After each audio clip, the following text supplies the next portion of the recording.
Ho, ho, ho. Well, you're all on holidays, and I hope you've had a good one. And yeah, we'll move on. So, what I'm just going to tie here quite quickly is what's known as a Clouser Minnow, Clouser Deep Minnow. The Clouser Minnow is probably the most infamous in the fly fishing fraternity, and it's quite simple, and it holds the attributes that we've discussed before, which is resilience, volume, and movement. These attributes are what we want when we're chasing flounder and flathead and other species for that matter. And there's different variations, but the Clouser Minnow, it adds on to your standard sort of fly or jig or whatever, and that is the fly version actually has dumbbell weights, much like this jig had. And what it does is it makes this movement in the water. So there's movement, and that continual movement is a great attribute for getting fish to hit the jig or the fly, and that's what you want. There's a lot of jigs, a lot of flies out there, and they look amazing, but you know what? There is flies that are catchers. They catch fish, and it's amazing how you can have a beautiful fly, and some guys are incredibly talented, but then you get a rough fly or whatever, and they catch fish, and that's what you want at the end of the day. It's good. I love seeing a great tide fly, but you want to catch her. So we're just gonna start here. Find my stuff. So I've just chosen this little bit of this is synthetic hair, and it's a bit like bucktail, but the difference between synthetic and naturals is synthetic tends to float, whereas naturals will absorb water, and they will sink. They'll sink in the water, more. Traditionally, polar bear hair, that's one that holds air and floats, and it's a desired attribute of fur. But we won't be going to the zoo and clipping polar bears. So what I'll do is I'll just, as usual, what I say is less is more. So try to tone down what you want. So what I'm doing is sort of working out the half amount that I want here, and I'll double it over, and I'll show you in a second. So we've got there, chop this off. Here we are here. Right. Okay, so clip this. We won't go on too much. I think, we spoke about knots, etc., and that 100% knot. Learn the uni. So what I'm doing here is I can trip this off, because like I said, with flatties and stuff, they're a great they're a great fish to actually tie jigs and flies for, because they're not as fussy as some of the other salmonoids, that sort of thing. So okay, so what we'll do is I've just pre-tied this, and remember what I said when you're tying the jig is don't start off tight, because you'll spread the material, right? And bring this up a bit here, right? And this synthetic material is quite resilient. As I said before, I'm talking chewing gum, so it's all right. What I'll do is probably clip some of that, but what I'm going to do is right. So like I said, the Clouser moves up and down, and that movement in the water, because you have continual movement, it attracts the fish. So you don't need a lot of fur. I can't say they're enough. It's weird. There's a guy, Muzz, I think it's Muzz Wilson, or something. He builds his flies with transparency. Maybe we'll have a crack at something what he does later. But you don't, if you're tying, this is sort of very similar to those firetail jigs that you see. I mean, you've seen Willie's buckaboos around for flathead fishing. Similar principle. They're just good all round. They're tough, volume, movement, that sort of thing. And we'll just move on here. So what happens is you get a little bit of transparency with this fur, and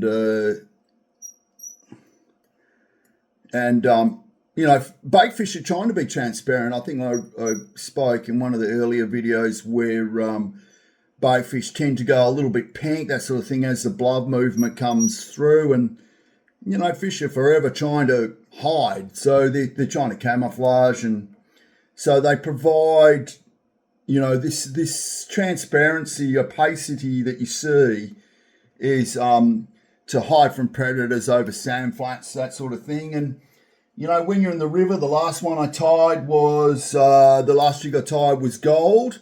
And, when you got tandem water, river, gold's a great colour. It's probably got to do with the light refraction and how the light waves are longer rather than blue colours. Whites, across the whole spectrum, white is. So, but, the red and golds, when you have tandem water, they actually go around the particles. So when you're looking at the sunset and you see red light, gold light, that's because that's the last of the light spectrum that's actually reaching your eye. So the red's going around the particles at the horizon at sunset, and this is similar to what happens in the water. And there's fish. I need to research the flathead and flounder, because some of them are dichromats, so they see in grayscale, especially in the dark. A lot of other species see in grayscale after dark, but that doesn't mean to say they're only seeing black and white. That you've still got the last of the light spectrum coming through, which is your reds and your golds, and you see Mulloway are gold, and Bream have got golds and UV purples in them, and those are wideband spectrum light that actually goes around particles. And that's a big topic too. It's about communication between species, and I think a lot of the time when you have species and you have colours, when you see a colour in a fish, quite often that's what my personal opinion is that's what they can see through their eyes. Their eyes are quite specific to those light frequencies. So we'll just keep going on here. I'm just going to put on some of this stuff to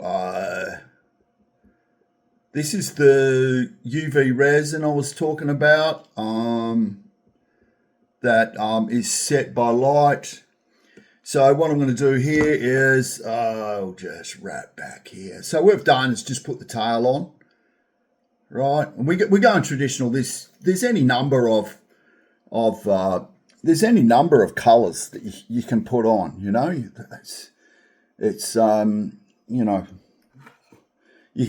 can put bright colours on sometimes. That can't contrast off the bottom. So what have I got here? This stuff here, I'm just going to wrap around the body. This is a bit of diamond braid pearl. So I'm just going to wrap this up the body, right?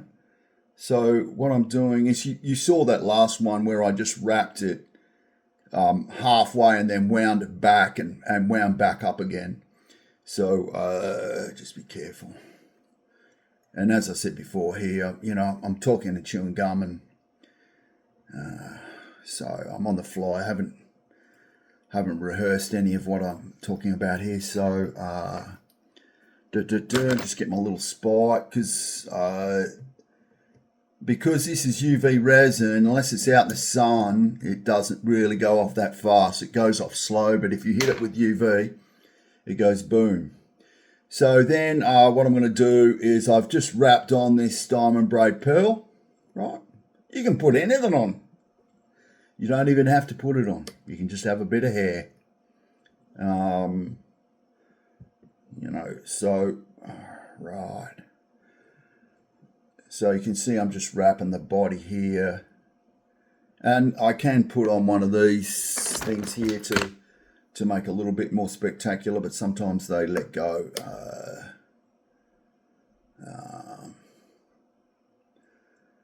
Right, so as you can see, I'm just wrapping with this. Then sort of, for the sake of it, I'll just wrap it there and then cut that off. Right, gently make sure I don't cut the string. Right, that bit.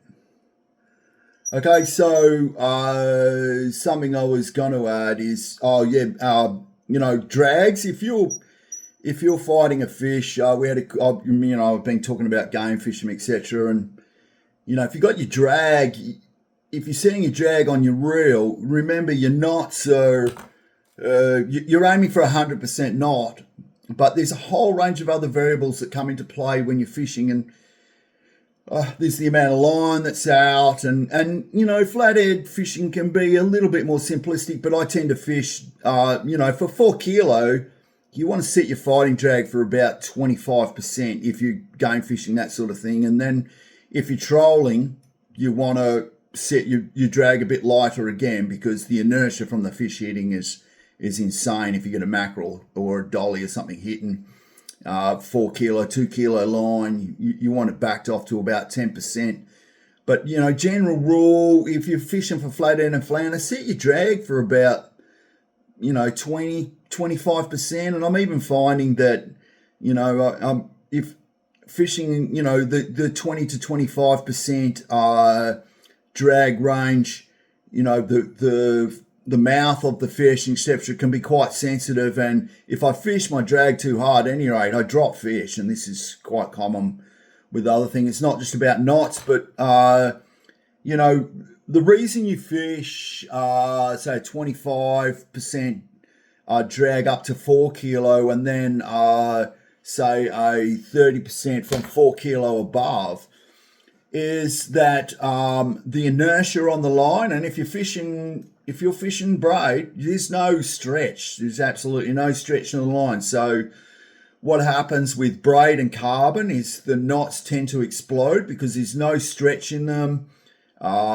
Whereas nylon, if you're fishing nylon mainline, you get quite a bit of stretch to set. So there's a bunch of variables, but, simplistically, you can probably fish a 30% drag of the breaking strain of your line for flathead and flounder. And as you're getting up to bigger fish that hit hard like pelagics and stuff, then the whole ball game changes. That's a big topic as well. But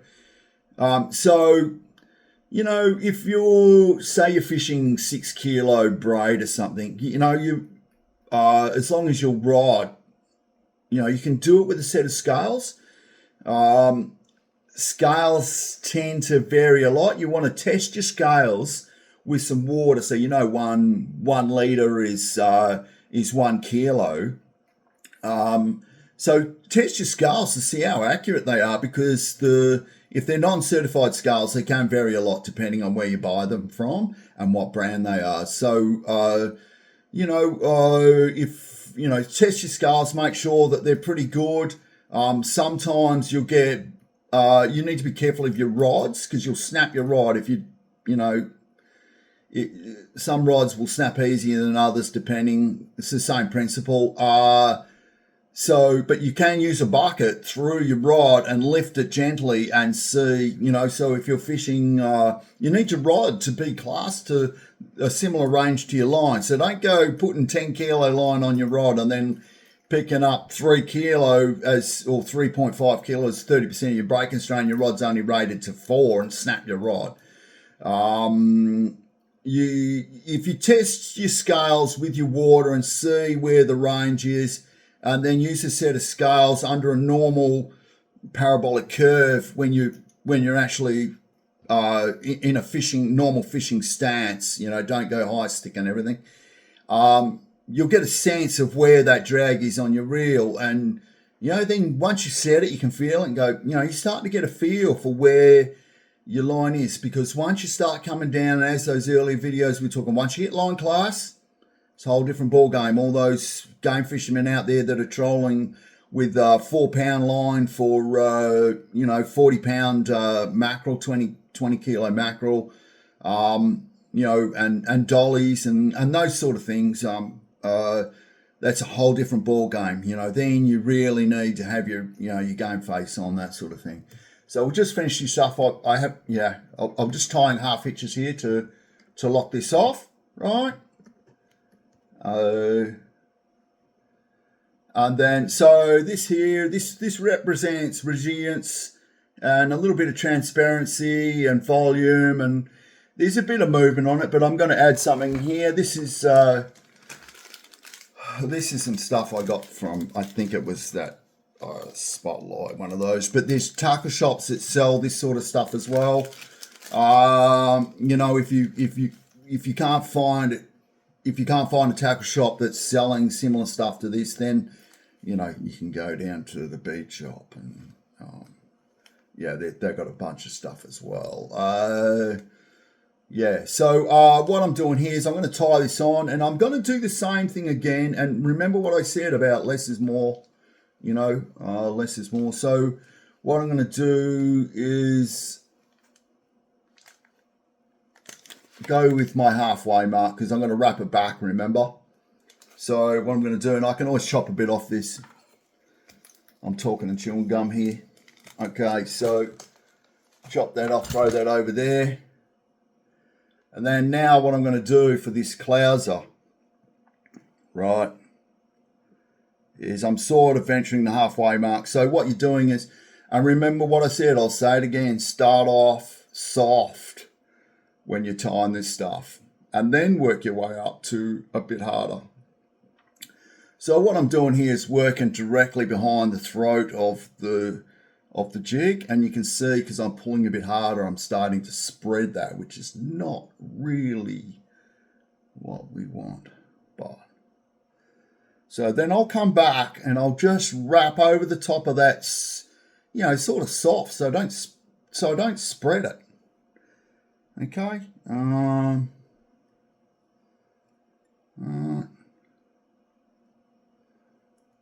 It's probably still a little bit much on there. Then what I'm going to do is come back to the throat, and then I'll do my half hitches again. Right. And this is the Clouser. Remember this? You can look up Clouser. YouTube's your friend, but be careful, because once you start, you get a fly fishing or a jig dependence issue, and catching fish on your own jigs is it's part of the hobby and the science and learning, and it's all good. Right, so what I've done there is I've tied 3 half hitches right up against the throat, right, and now I can't see because I haven't got my glasses on. So right, so what you can do is you can use a bit of super glue, anything, but I love this stuff because I can play around with this UV glue. You get this if you ring around tackle shops, someone will have it. There's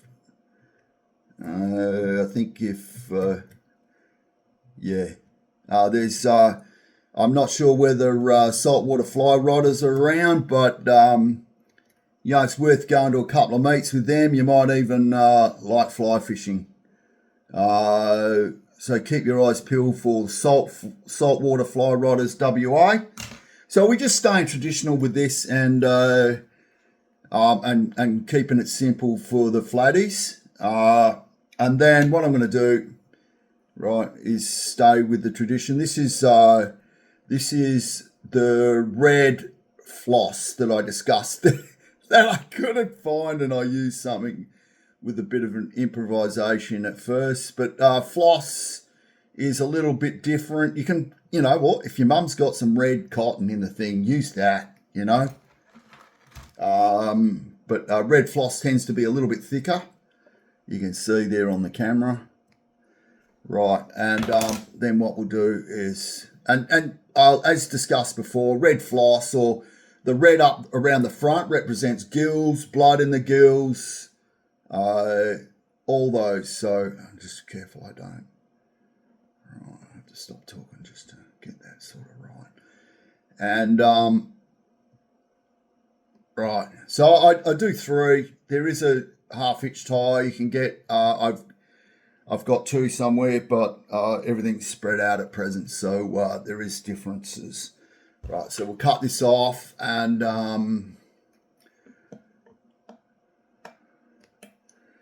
right, so okay, here we are, and then what I'm going to do is UV that as well. Right, I'm just going to put some nonsense. What this does is you get light refraction off this. Get light refraction off the gel, because you've got a bit of it's a bit hollow. So what I'm going to do is just bomb this now, right? So that it's so what I could have done is gone under and really accentuated that Clouser effect, but like I said, these all represent they all represent resilience to blowies, volume. You know, you don't have a lot there, less is more. But what happens is when it hits the water, it brings volume, and then you've got movement. So with the Clouser, you've got movement in this fur. This is all synthetic. The initial one we tied was resembled the bucktail jig, whereas this is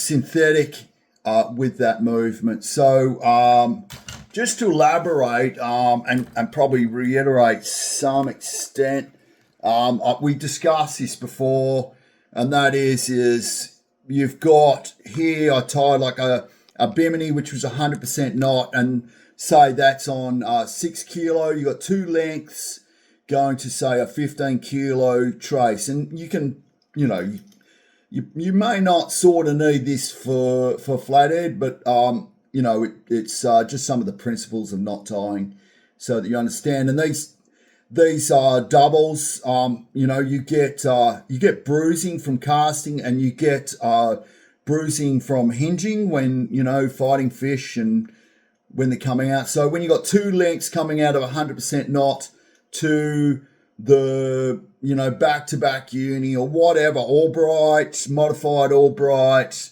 there's many of them to actually tie to that. So, but and then remember, with your braid has no stretch.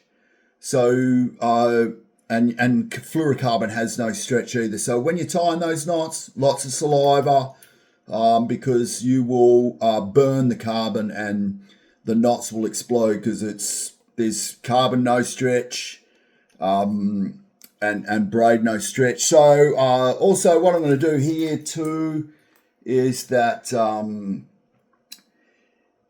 with carbon, you get no stretch. So what you can do, and there was guys that were tying full on with cordless drills and everything, but what you can do is you can furl the end. And so with furling,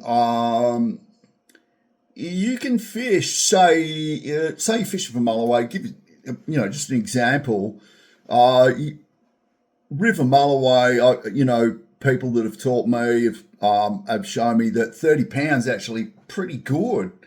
You know, I haven't been bitten off on 30 pound, but you can fish 15 kilo trace, then you can furl the last 4 inches or whatever you want to do. You can even reverse it around and troll, because what furling does is that it provides stretch to the carbon. And, you know, since I started fishing braid and that sort of thing, I went for slightly softer rods, because, the old stiff rods with monos just you just don't need it because of this. You know, you want a bit of bend in your rod, and so that you absorb the whack when you get hit, so to speak. So furling here, I'll just what you do is you cross over. I'll do this very quick because you know I don't want this video to go on too long. And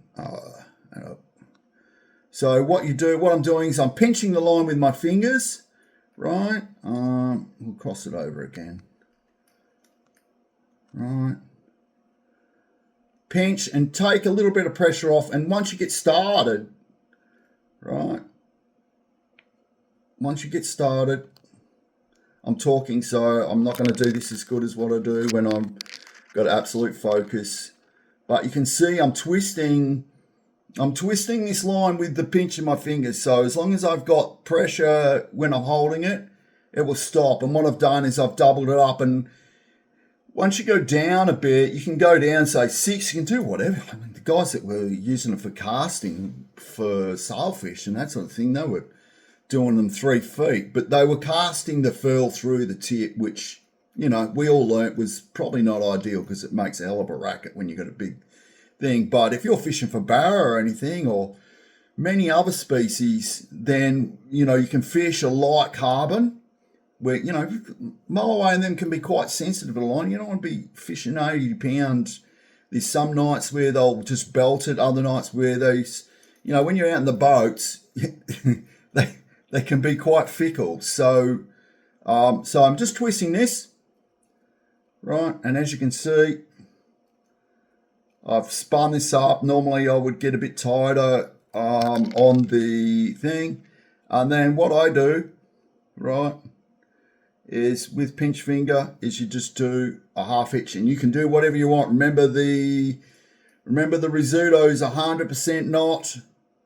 If you can, carbon, saliva, right, and then you end up with this. Normally that ends up tighter, but you can see there the knot, the amount of stretch that comes out of that, right? Make it longer, even more. But you get multiple benefits. You get stretch in your carbon. All of a sudden you've got a double leader right at the end. So, you know, the fish, if fish are finicky, then the main line's half a thickness, but then you got double right at the end, so you get a bit more resilience. So potentially with this, what you can do is if you're fishing for flathead, and you know they're sort of a little bit toothy, but you know that there's potential for them to bust you off, and where they bust off is quite often at this point here. So you can fish, say, a 4 kilo carbon tippet, double over, end up with 8, and then go back to 4 here. Flathead are not overly fussy, but there are days where they're fussy. And you got other species, you know, you might be targeting flathead, but then you might get a giant herring come along. You might get brim, all these other species that can be quite fussy in regards to line refraction, the light coming out of the line, whereas carbon doesn't do that. But you know, there are times where you downsize and you realise that makes a big difference. So I've gone through furling, etc. So something that I enjoy to do, and if you're in the river, a great thing is I enjoy have a little bit of a troll in the tinny, and what you can do is I troll with about 4 pound on a little overhead reel, which I find a bit of fun, and I pick up all sorts of species, and one of those species is flathead. And if I'm fishing for flathead, what I do is I troll a deep diver in about 6, 7, 8 foot going up along the banks, and you just got the motor go tunk tunk tunk tunk tunk, and the flathead will come up and smash it. And it's great to, you know, have a little bit of a drink, and you're doing it in the daytime. They're daytime species, and this works well around other places. If you've got somewhere where there's shadows, I'm not going to be too specific, if you got shadows during the day, you will pick up tailor that are under those shadows, other species.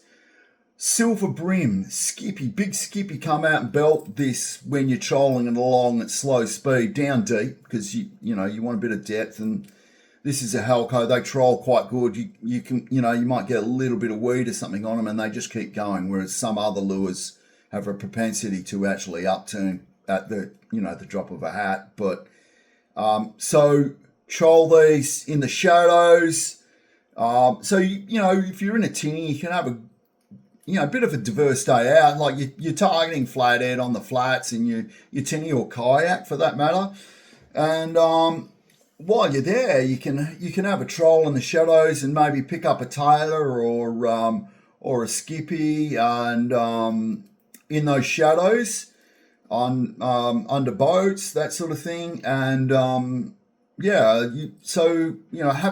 a go at trolling as well. Have a bit of a troll around, but you want the deep diver, and it's good if you're in the boat. You can still see the bottom, and that's quite fun. And fish, 5, 6, 8 foot deep, 10 foot deep. A lot of flatties that I get. I mean, people talk about getting flatties in sand and flounder in sand, but some of the areas where I am, it's rocky as all hell, and there's these big dark drop-offs with rocks and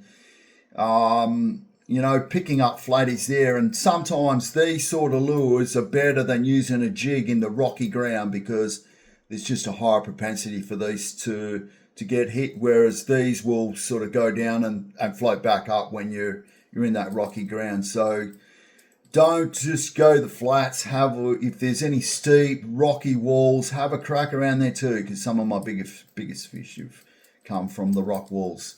So that's what we've covered today, is the Clouser Minnow. As you can see, this is a bit of a UV. This puts off slightly different light to this. This is a bit more resilient. And so I think that's about it. And have a good Chrissy and New Year and holiday break, and go out there and have some fun. Have some fun with your kids. Have fun as a kid, and learn things. I love fishing, so I hope you will do. Bye.